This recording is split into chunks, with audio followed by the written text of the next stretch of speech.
Good morning, algebra students. We are starting chapter 6, which is all about probability. And the first section is in your note packet. It is 6.1 through 6.3. I'm going to go through these 2 pages with you, and you're going to take notes. At the end, there's going to be a little activity for you to do and a Google form for you to complete for your homework exit ticket today. Okay, so we're starting with the counting principle, and the counting principle is actually something that you've done before with probability. It's basically saying that a lot of events are happening. So if like 3 or more events are happening, what you're going to end up doing here is you are going to end up multiplying those things together. So let's talk about like a license plate. A license plate consists of 3 letters and 3 numbers in Omaha.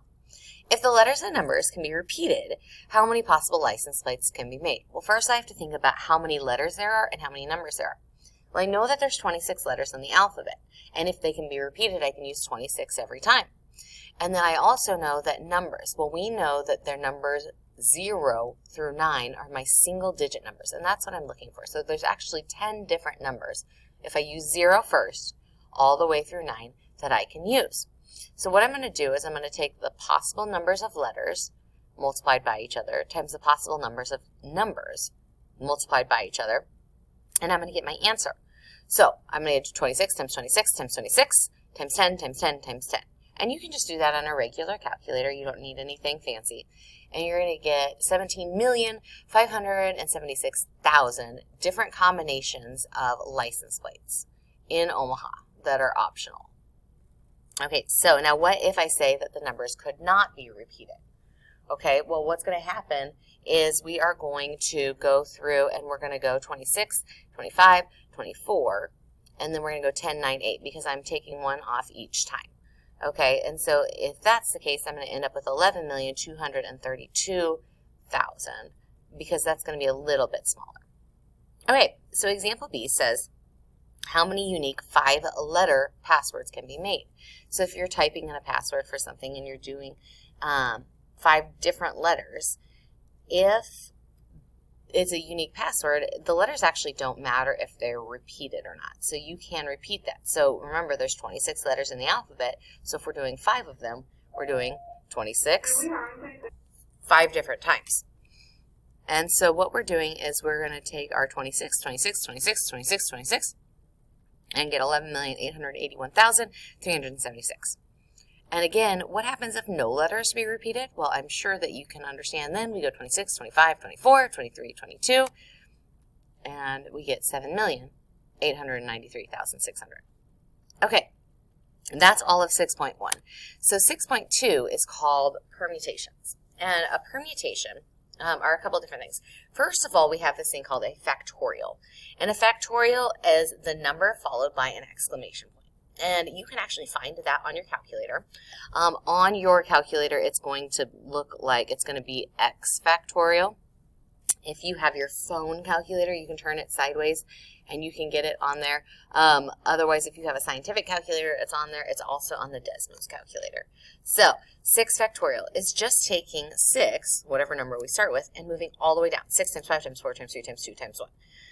And so you can do that same thing with any number. So you could do 18 factorial, and you go 18, 17, 16, 15, and so on. You just get really, really big numbers. Then what we'll have is a permutation. And so a permutation is an arrangement in which order is important. So write down that highlighted part, an arrangement in which order is important. So basically, in order to find a permutation, you use a factorial, but then you're going to use how many options you're using. So let me explain a little bit. Permutation has the formula NPR. So notice that the N and the R are both small little letters underneath the P. So the P is just a regular size, and I've got the small N and the small R. Well, the N is the number that I'm talking about factorial. That first number listed, I'm going to write out the factorial on the top. On the bottom, I'm going to take the first number listed minus the second number, and then I'm going to do factorial of that. Because order is important in a permutation. So if I have the numbers 3, 2, 1, that's going to be important as the order. So let's do an example. All right, if I have 8 factorial, that would be 8 times 7 times 6 times 5 times 4 times 3 times 2 times 1. You can type that all out on the calculator, or you could type the 8, and then you might have to do like a second or a shift button to get the factorial button. But you end up with 40,320. Okay?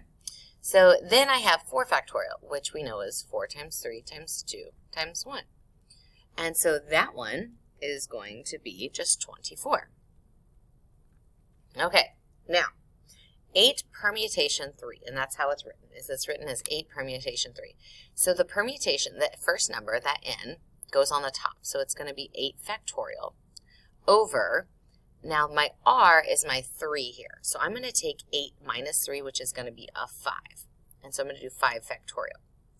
Okay, so I'm going to do 8 factorial over 5 factorial, which 8 factorial we know is 40,320.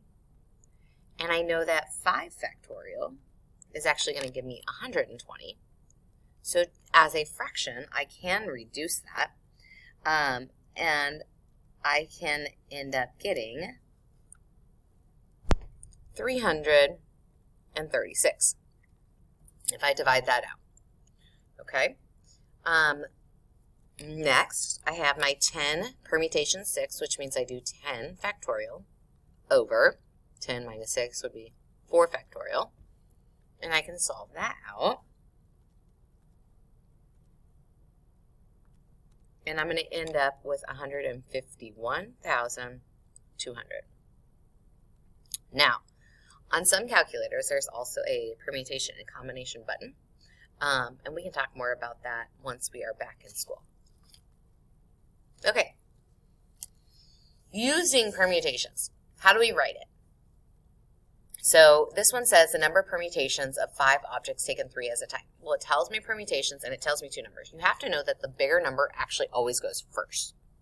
So I would write that as 5 permutation 3, which another way to write this, and I should go back, you'll see that if I do 5 factorial over 2 factorial, if I would write that out, that would be 5 times 4 times 3 times 2 times 1 over 2 times 1. And so what's going to happen is those 2 and those 1s are going to cancel. And I'm just left with, starting with 5, the first 3, which is 60. Okay? So then the next one says 9 teams are competing in the final round of the Olympics rowing competition, and how many ways can the rowing teams finish the competition? Okay, well this talks about 9 teams. So 9 is really the only number I have here, which means that I can do this 2 ways. I can do 9 factorial, or I can do 9 permutation 9, which is I start with 9 and I only care about the first 9. Oops. And so that would end up being 362,880. How many ways can you arrange the letters in the word mouse? Well, with letters, order does matter. So there are 5 letters in the word mouse, and I care about all 5 of them. So I can do 9 permutation 5, or sorry, 5 permutation 5, or I can just do 5 factorial, and I end up with 120. How many ways can you arrange 3 of the letters in the word orange? Well, orange has 6 letters, and if I only care about 3 of them, it's going to be 6 permutation 3, which would be the factorial of 6 over the factorial of 3, or 6 times 5 times 4, which is 120. Okay? Now we are on to 6.3, and this is all about combinations. And so a combination is a group of items in which order is not important. The way I remember these is permutation. If you get a perm, it orders what matter you get this perm in. If you get combination pizza, it doesn't matter how you put those toppings on the combination pizza. You can put your mushrooms and then your pepperoni and then your hamburger, or rearrange it. It doesn't matter the order. The order does not matter there. So in this case, you're going to want to write down this formula here.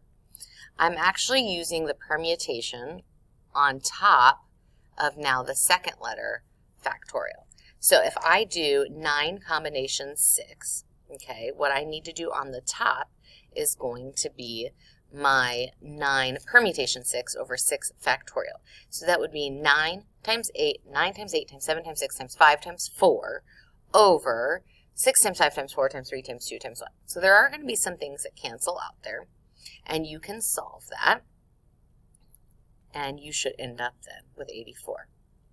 Again, with 12 combination 4, you're going to do 12 permutation 4 over 4 factorial, okay? And that would be 12 times 11 times 9 times 8 over 4 times 3 times 2 times 1. Again, you can multiply those out and then reduce and cancel that, and you're going to get 495.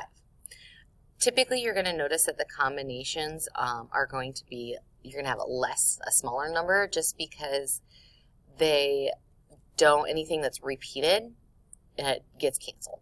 So, find the number of combinations. 5 objects, take it 2 at a time. Well, I've got 2 numbers. I've got 5 and 2. Remember that my 5 always has to go first. So I've got 5 combination 2, which would be 5 permutation 2 over 2 factorial, which would be 5 times 4 over 2 times 1, which is 10. Okay? So let's say that you're ordering a pizza at a restaurant. You can choose 3 toppings from a list of 12. How many combinations of toppings are possible? Well, I've got 2 numbers. I've got 12 and I've got 3. Those 2 numbers become my combination, 12 and 3, which becomes 12 permutation 3 over 3 factorial. And that would be 12 times 11 times 9 over 3 times 2 times, or 12 times 11 times 10, sorry, over 3 times 2 times 1, which would be 220. All right, finally, last thing, when do you know which one to use? So when you're using the counting principle is when you're selecting one item from more than one group. So you've got multiple groups, like when 3 things are happening, that's when you're going to use the counting principle. Permutation is when order matters, and combination is when an order does not matter, like a combination pizza. Your task now is to go and do your activity and then the Google form. Have a great day.